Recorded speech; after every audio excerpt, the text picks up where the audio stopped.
Welcome to my class. नमस्ते student.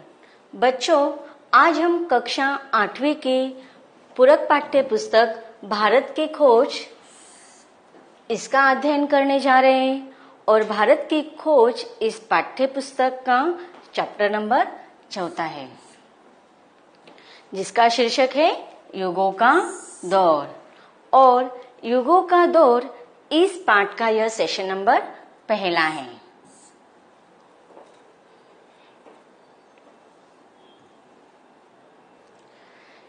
जैसे कि बच्चों, हम सब अब तक जान चुके हैं कि भारत की खोज इस पाठ्य पुस्तक को, पूरक पाठ्य पुस्तक को आपके अभ्यासक्रम में रखने का एक विशेष उद्देश्य यह है कि लेखक पंडित जवाहरलाल नेहरू इन्होंने हमें भारत के इतिहास से अवगत कराने का यह उद्देश्य रखा हुआ है। इसके पहले पाठों में हमने हमारे भारत की संस्कृति, सभ्यता, फिर कौन कौन से महाकाव्य है इसका वर्णन पढ़ा था। फिर इसके बाद हमने मौर्य साम्राज्य के बारे में पढ़ा था। अब युगों के दौर इस पाठ में हम कि उस समय भारत पर कौन कौन से साम्राज्य ने अपना वर्चस्व स्थापित किया था इसका वर्णन किया गया है। तो हम युगों के दौर इस पाठ के द्वारा यह सारी जानकारी हासिल करते हैं। आज के हमारे पाठ का शीर्षक है युगों का दौर। इसमें हम गुप्त शासन में राष्ट्रीयता और साम्राज्यवाद यह टॉपिक पढ़ने जा रहे हैं। कि जैसे देखा, इसके पहले पाठों में भी हमने देखा था कि लेखक ने बहुत अधिक जानकारी बच्चों को, उस पाठ्य पुस्तक को पढ़ने वालों को हासिल हो, इसलिए ये जो पाठ है बहुत बड़े हैं, लेकिन इसमें छोटे छोटे विभाजन के द्वारा इन्होंने बहुत सारी चीजें हमें समझाने की कोशिश की है। कि देखो, इसके पहले पाठों में हमने पढ़ा था कि मौर्य साम्राज्य का किस प्रकार से वर्चस्व भारत पर था। जैसे कि मौर्य साम्राज्य के बहुत सारे शासक उस समय भारत पर शासन कर रहे थे। तो बच्चों, हमने इसके पहले पाठों में देखा था कि उस समय भारत पर मौर्य साम्राज्य का वर्चस्व था और मौर्य साम्राज्य के बहुत शासक उस समय अपने इस शासन को बचाने में लगे हुए थे। उस समय हमने सम्राट अशोक के बारे में पढ़ा था कि सम्राट अशोक इन्होंने लगभग सारे भारत पर वर्चस्व कर लिया था। लेकिन जब कलिंग युद्ध हुआ, कलिंग युद्ध के बाद उन्होंने क्या किया था कि जब वहां पर देखा कि बहुत सारी जीवित हानि हो चुकी है, तो उनका हृदय परिवर्तित हो गया और उसके बाद उनका संपर्क बौद्ध अनुयायियों से, बौद्ध भिक्षुओं से होने लगा और तब उन्होंने बौद्ध धर्म का स्वीकार कर लिया। और फिर मौर्य साम्राज्य के उसके बाद, सम्राट अशोक के बाद जो भी उनके उत्तराधिकारी थे वह भी बौद्ध शिक्षा का अनुकरण करने लगे। इसलिए योद्धा करना, युद्ध में लोगों को मारना, इन सारी चीजों को वो ज्यादा महत्व नहीं देने लगे, बल्कि वह धर्म पर ज्यादा विश्वास करने लगे। और उसी समय क्या हो रहा था कि यौवन का भारत में आक्रमण हो रहा था। तो यह संक्षिप्त जानकारी हमने सुन लिया। अब पाठ के द्वारा देखते हैं। मौर्य साम्राज्य का अवसान हुआ। अवसान होना मतलब पतन होना, कि वहां पर मौर्य साम्राज्य नष्ट होने लगा था और उसकी जगह पर शुंग वंश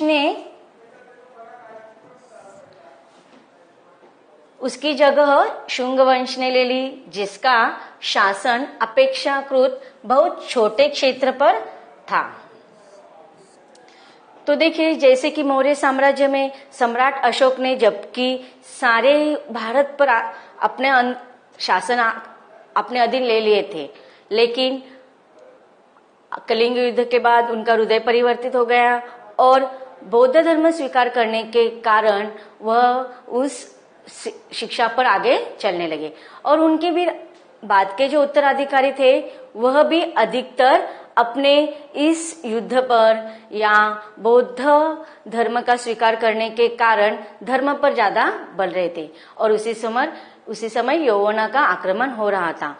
और जब मौर्य साम्राज्य के आगे के जो उत्तराधिकारी थे जैसे कि बृहद्रथ, वह भी क्या कर रहा था, वह इतना शासन को टिकाने के लिए उनका ध्यान नहीं था। और उसी समय उनके जो सेनापति थे शुंग वंश, कौन थे वह?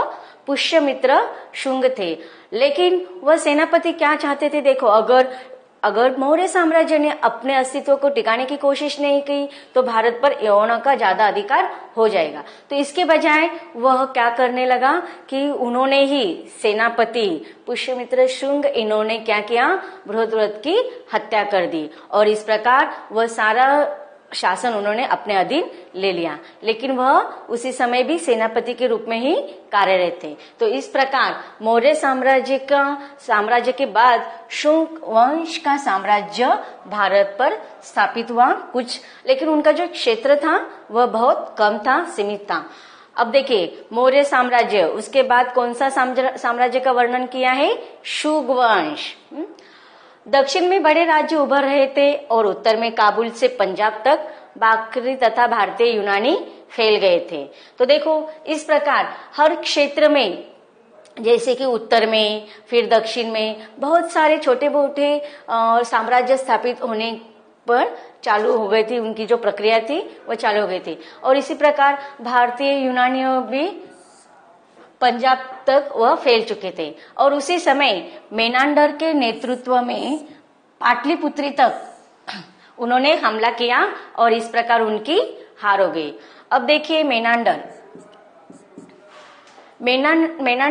यह इनको आगे चलकर मिलिंद इस नाम से जाना गया है। यह हम आगे के पाठ में परिच्छेदों में पढ़ेंगे। खुद मेनांडर पर भारतीय चेतना और वातावरण का प्रभाव पड़ा और वह भी बौद्ध हो गया। तो देखो मेनांडर जो ग्रीक से आए हुए थे, उन्होंने भी क्या किया, जब भारत में आए तो भारतीय संस्कृति को अपना ली थी और वहाँ की जो चेतना और वातावरण का प्रभाव उन पर अत्यधिक पड़ा और फिर बौद्ध धर्म से वह बहुत प्रभावित हो गए और उन्होंने भी बौद्ध धर्म स्वीकार कर लिए और फिर वह आगे चलकर मिलिंद राजा नाम से जाने लगे। कि देखो जो मिलिंद राजा थे अर्थात मेनांडर थे, उन्होंने जो बौद्ध भिक्षु थे उनके संपर्क में आने के बाद उन पर इतना असर हुआ कि आगे देखो बौद्ध आख्यानों में उनकी लोक प्रसिद्धि किसकी, मिलिंद इस राजा की लोक प्रसिद्धि एक संत के रूप में हुई। और इस प्रकार भारतीय यूनानी संस्कृतियों के मेल से अफगानिस्तान और सरहदी सूबे के क्षेत्र अर्थात गांधार की यूनानी बौद्ध कला का जन्म हुआ। तो इस प्रकार अलग अलग राज्यों के, अलग अलग देशों के आक्रमणकारी आकर क्या हो जाते थे, भारत में बस जाते थे और इस प्रकार वहां के अपने साथ वह कुछ संस्कृतियां, कुछ कला के क्षेत्र में कुछ परिवर्तन लाते थे। तो इस प्रकार भारतीय संस्कृति कला के क्षेत्र में समन्वय होने लगा। अब देखो उस समय जब जिस राजा या जो शासक उस समय राज्य करता था वो क्या करते थे कि सोने के जो सिक्के होते थे, सोने के सिक्के तो बाद में आए, उसके पहले चांदी के सिक्के रहते थे। और उस समय के उस सिक्कों की विशेषता क्या होती थी कि सिक्कों के एक बाजू पर जो राजा शासक करता था उस राजा का चित्र रहता था और दूसरे तरफ उनके जो भगवान रहते थे, देव रहते थे, उनके चित्र रहते थे। तो देखो यहाँ पर राजा मिलिंद के समय के मेनांडर का एक सिक्का दिया गया है जो चांदी का है और इसके एक तरफ राजा मिलिंद अर्थात मेनांडर का चित्र है और दूसरी तरफ उनके देव का, भगवान का, ईश्वर का चित्र रहता था। तो इस प्रकार उस समय यह जो परंपरा है कि सिक्कों पर राजा का चित्र रहना और दूसरी तरफ उनके देव ईश्वर का, तो यह सिक्कों का प्रचलन भारत में भी शुरू होने लगा। भारत के मध्य प्रदेश में सांची के निकट बेसनगर में ग्रेनाइट पत्थर की एक लाट आई जो हेलियोडोरस स्तंभ के नाम से प्रसिद्ध है। इस पर बहुत सारे स्तंभलेख लिखे गए हैं और उस स्तंभलेख को एक विशेष प्रकार का प्रसिद्ध है लेख खुदा। इसका समय ईस्वी सन पूर्व पहली शताब्दी है और इस पर संस्कृत का एक लेख खुदा लिखा हुआ है। इससे हमें उन यूनानी के भारतीयकरण की झलक मिलती है जो सरहद पर आए थे और भारतीय संस्कृति को जज कर रहे थे। तो देखो इस प्रकार बाहर से जो अन्य प्रदेशों से, शहरों से, देशों से जो लोग आते थे वह भारत में आकर उनकी क्या हो जाती थी, वह भारत की संस्कृति के साथ, सभ्यता के साथ समावेश हो जाते थे और फिर इस प्रकार दो अलग सभ्यताओं का वहां पर मिलन हो जाता था और इस प्रकार भारतीय संस्कृति का जज हो जाता था। मतलब भारतीय संस्कृति अन्य संस्कृति को अपने अंदर समाहित कर लेते थे। मध्य एशिया में शेख सदियन लोग ऑक्सस अक्षय नदी की घाटी में बस गए थे। यूची सुदूर पूर्व से आए और उन्होंने इन लोगों का उत्तर भारत की ओर धकेल दिया। ये शक बौद्ध और हिंदू हो गए। तो इस प्रकार देखो शक अर्थात सिदियन लोग भी फिर वहां पर भारत में आने लगे और उसी समय पूर्व से यूची, यह मध्य एशिया में शक सिदियन लोग ऑक्सस नदी के घाटी में बस गए थे और उसी समय मध्य एशिया में शक अर्थात सिदियन यह ग्रुप के लोग भी अक्षय नदी की घाटी में बस गए थे और उसी समय पूरब से यूची सुधर आए और उन्होंने लोगों को उत्तर भारत की ओर धकेल दिया और इस प्रकार वह पूरे पूरब पर अपना साम्राज्य स्थापित कर रहे थे और आगे चलकर ही यह शक बौद्ध और हिंदू हो गए। यूचियू में से एक दल कुषाणों का था। तो देखो इसके पहले हमने मौर्य साम्राज्य देखा, फिर शुंग साम्राज्य देखा, उसके बाद देख रहे हैं शक और उसके बाद यूची जिसका एक जो दल था कुषाण नाम से जाना गया। आगे यह कुषाण साम्राज्य भी स्थापित हुआ था।